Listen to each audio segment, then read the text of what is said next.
Hello friends, आप सभी का स्वागत है फिर से मेरे मैकटेक यूट्यूब चैनल पे। प्लीज़ मेरा वीडियो फुल देखिए और लाइक कीजिए, शेयर कीजिए एंड सब्सक्राइब बटन दबाना भूलिएगा मत आगे नेक्स्ट वीडियोस के लिए। और हम अब जानते हैं कि डिस्ट्रक्टिव टेस्टिंग और नॉन डिस्ट्रक्टिव टेस्टिंग में क्या डिफरेंस है। अभी देखिए यहाँ पे डिस्ट्रक्टिव टेस्टिंग और नॉन डिस्ट्रक्टिव टेस्टिंग में क्या डिफरेंस है हम लोग जानते हैं। अभी देखिए यहाँ पे डिस्ट्रक्टिव टेस्टिंग में test can not be made on object directly, और नॉन डिस्ट्रक्टिव टेस्टिंग में test can be measure on the object directly. इसका मतलब ये है कि डिस्ट्रक्टिव टेस्टिंग में हम लोग वहां पे पूरा ऑब्जेक्ट लेके जाके हम लोग टेस्टिंग नहीं कर सकते, उसके लिए हमको एक सैंपल चाहिए होता है, वो जो भी जिसको भी हम लोग टेस्ट करने वाले हैं। But in case of non destructive testing यहाँ पे एनडीटी में हम लोग जो टेस्ट स्पेसिमेन होता है डायरेक्टली हम लोग जाके वहां पे टेस्ट कर सकते हैं, यानी यहाँ पे थोड़ी फ्लेक्सिबिलिटी है। और जैसे कि सेकंड हम लोग देखते हैं पॉइंट, सिंगल टेस्ट में measure and only few properties can measure. Destructive testing में सिर्फ हम खाली थोड़े बहुत प्रॉपर्टीज जान सकते हैं, जैसे कि हार्डनेस है और उसका रेजिलियंस है, रेजिस्टेंस है, और उसके जो भी प्रॉपर्टीज हैं, क्रीप्स है, हम लोग जान सकते हैं सिर्फ सिंगल टेस्ट में कुछ थोड़े बहुत। But in case of many methods can apply and many properties can measure, but NDT में ऐसा नहीं है। नॉन डिस्ट्रक्टिव टेस्टिंग में आप एक ही कंपोनेंट में बहुत सारे टेस्ट कर सकते हैं और टेस्ट के साथ में बहुत ज्यादा आप प्रॉपर्टीज मालूम कर सकते हैं in case of non destructive testing. और in case of destructive testing में हम लोग in service test is not possible, मतलब जब कोई एक इक्विपमेंट चालू है तो हम उसको वहां पे टेस्ट नहीं कर सकते, वहां पे पॉसिबल नहीं है। बट नॉन डिस्ट्रक्टिव टेस्टिंग में हम लोग in service test is possible, हम लोग अगर इन सर्विस है तो हम लोग उसको टेस्ट कर सकते हैं इजीली। और preparation of test specimen is costly. In case of destructive testing में क्या होता है, उसको बहुत सारी बंदोबस्त करनी पड़ती है अगर उसको हम लोग टेस्ट को कैरी करना हो तो। बट यहाँ पे और उसको काफी वहां पे खर्चा भी आता है उसको मेंटेनेंस वगैरह के लिए। बट नॉन डिस्ट्रक्टिव टेस्टिंग में ऐसा कुछ है ही नहीं, क्योंकि वहां पे पोर्टेबल इक्विपमेंट्स होते हैं, इजिली आप उसको कैरी करके आप उसको सेटअप कर सकते हैं इजिली। और एक चीज दोस्तों फ्रेंड्स, यहाँ पे हम लोग डिस्ट्रक्टिव टेस्टिंग में स्किल ऑपरेटर की जरूरत पड़ेगी, but in case of non destructive testing में आपको स्किल ऑपरेटर की जरूरत नहीं है। अगर थोड़ा बहुत मालूमात भी है बंदे को तो आराम से कर सकता है। और time requirements are generally high. जो भी हम लोग टेस्ट यहाँ पे करते हैं डिस्ट्रक्टिव टेस्टिंग में, उसको टाइम बहुत लगता है। जनरली अगर आप कोई टेस्ट परफॉर्म कर रहे हो तो उसको 2 to 4 आवर्स आपको लगेंगे। बट यहाँ पे इन case of non destructive testing में आपको समय आपको ज्यादा नहीं लगेगा। और एक इसकी खासियत जानते हैं डिस्ट्रक्टिव टेस्टिंग की, can not carry a test equipment. जैसे कि मैं आपको बताया पहले ही कि ये जो इक्विपमेंट्स जो होते हैं, जो टेस्टिंग इक्विपमेंट्स होते हैं, इसको हम लोग इजीली नहीं कर सकते, मतलब इजीली इसको कैरी नहीं कर सकते। अगर पोर्टेबल इक्विपमेंट्स अगर डिस्ट्रक्टिव या नॉन डिस्ट्रक्टिव की बात करेंगे तो वो काफी आप इसको इजीली कैरी कर सकते हैं। हार्डली वो 1 to 2 kg के इक्विपमेंट्स होते हैं और लेस देन 1 to 2 kg होते हैं, तो उसको इजीली हम लोग कैरी कर सकते हैं, उसमें कोई ज्यादा दिक्कत आपको नहीं पड़ेगी। और नेक्स्ट में आते हैं हम लोग एनडीटी मेथड्स। एनडीटी मेथड्स है क्या?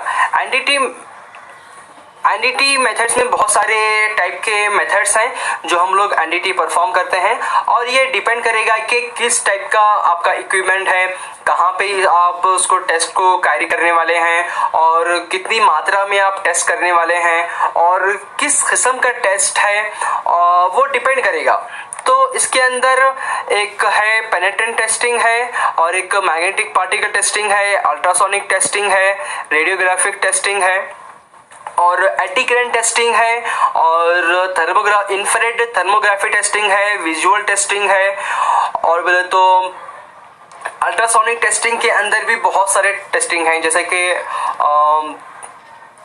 फेज्ड अरे अल्ट्रासोनिक टेस्टिंग है, और LAUT लार्ज अरे अल्ट्रासोनिक टेस्टिंग है, यानी बहुत सारे टाइप के टेस्टिंग है। तो हर एक टेस्ट को हम लोग उसके एक कंडीशन पे, उसके एक सिचुएशन पे हम लोग यूज करते हैं। जैसे कि हम लोग एनडीटी को जानते हैं। एनडीटी एक्चुअली हम लोग यूज करते हैं बहुत सारी इंडस्ट्रीज में, जैसे कि पेनिट्रेंट टेस्टिंग है। पेनिट्रेंट टेस्टिंग यूज होता है सरफेस डिफेक्ट्स के लिए, और मैग्नेटिक पार्टिकल टेस्टिंग इस्तेमाल होता है उसका जो सब सरफेस डिफेक्ट है, यानी कोई सरफेस डिफेक्ट है जो ऊपरी सतह पे जो क्रैक्स वगैरह कोई आ रहे हैं, तो ऊपरी सतह पे जो भी होते हैं तो हम लोग उस टाइम पे यूज करते हैं पेनिट्रेंट टेस्टिंग। तो और अगर थोड़ा सा हम लोग को और आगे आना है तो हम लोग यूज करते हैं मैग्नेटिक पार्टिकल टेस्टिंग, जिसको हम लोग सब सरफेस डिफेक्ट करते हैं, यानी जस्ट बिलो द सरफेस, थोड़ा सा नीचे अप टू 6 mm की सतह तक, अंदर तक हम लोग उसको जो भी डिफेक्ट्स है हम लोग मालूम कर सकते हैं। और एक है अल्ट्रासोनिक टेस्टिंग। अल्ट्रासोनिक टेस्टिंग क्या है? अल्ट्रासोनिक टेस्टिंग के अंदर भी हम लोग वो अगर काफी अगर हाइट अंदर भी है और तो कहीं भी हो उसको हम इजीली फाइंड आउट कर सकते हैं जो भी डिफेक्ट्स हो। और रेडियोग्राफी टेस्टिंग भी हम लोग है ना काफी जो लार्ज साइज का, बड़े साइज का जो इक्विपमेंट्स होते हैं वहां पे भी हम उस कंडीशन में हम लोग यूज करते हैं। जैसे कि मैंने यहाँ पे एक पॉइंट लिखा है, each method of NDT use for different purpose of defects और फ्लॉ। हर एक डिफेक्ट्स के लिए अलग अलग जो मकसद के लिए हम लोग उसको टेस्ट को यूज करते हैं। और इस एनडीटी मेथड्स को हम लोग बहुत सारी फील्ड्स में भी यूज करते हैं, जैसे कि हम लोग के प्रोसेस हैं, रोलिंग प्रोसेस है, फॉर्जिंग प्रोसेस है, कास्टिंग प्रोसेस है एंड एक्सट्रूजन प्रोसेस है, वहां पे भी हम लोग इस्तेमाल करते हैं। मोस्टली हम लोग जो ये एनडीटी मेथड्स यूज करते हैं ये स्पेशली वेल्डिंग में यूज करते हैं, क्योंकि जितने भी इंडस्ट्रीज होते हैं हम लोग के मैकेनिकल फील्ड के या फिर ऑयल एंड गैस इंडस्ट्री के और पेट्रोकेमिकल इंडस्ट्री लो आप या फिर मैराइन इंडस्ट्री लो, तो वहां पे बहुत सारा वर्क होता है, वेल्डिंग परफॉर्म होता है, तो वहां पे उसको कैरी करने के लिए हम लोग है ना एनडीटी मेथड यूज करते हैं, क्योंकि ये काफी टाइम भी कम लेता है और बहुत अच्छे से हम लोग इसको परफॉर्म कर पाते हैं, क्योंकि एनडीटी मेथड बहुत ज़्यादा फ्लेक्सिबल है और ज़्यादा इसके अंदर इनिशियल कॉस्ट जो उसका जो इन्वेस्टमेंट जो है काफ़ी कम है, हम इसको अच्छे से इस्तेमाल कर सकते हैं। तो इस तरह से हम लोग एनडीटी मेथड को हम इस सिलेबस में पढ़ेंगे और साथ में एनडीटी मेथड आगे हम लोग जानेंगे कि दूसरे लेसन में मैं जब बनाऊंगा तो उसके अंदर हम लोग टाइप्स ऑफ डिफेक्ट्स, यानी डिफेक्ट्स के कितने किस्म के होते हैं, कितने प्रकार के डिफेक्ट्स होते हैं और वो डिफेक्ट क्यों आता है, यानी वो जो खराबी जो आती है इक्विपमेंट में वो क्यों आती है, कैसे आती है, उसके क्या रीजंस हैं, क्या वजह हैं, किस किस प्रकार के हैं, हम लोग जानेंगे और अच्छे से और डिटेल के अंदर।